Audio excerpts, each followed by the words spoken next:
بسم الله.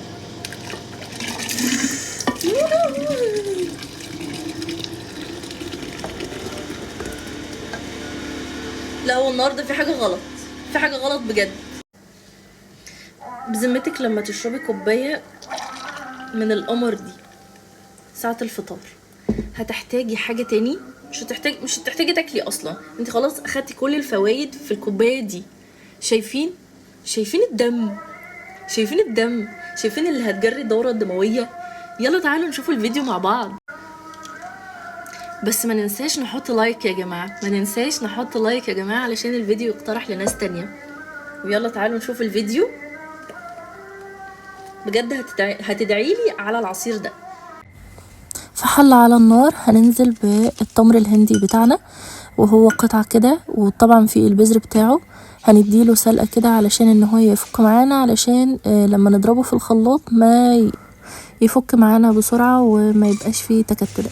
في الحلة التانية بقى هننزل بشوية من الكركديه، تمام، وهنروح نغسله تحت المية كويس جدا، وبعدين هنملى الحلة عليه وهنسيبه يغلي على النار لحد ما ينزل اللون بتاعه القرمزي القمر ده.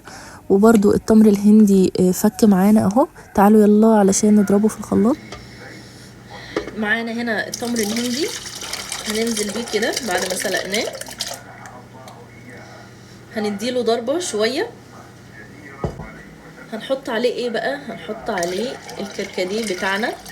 يا لهوي الكوستر باظ، الكوستر باظ. نحط كوباية من السكر، طبعا سكر حسب الرغبة زي ما انتوا عايزين يعني. انا هحط نص كوباية كمان.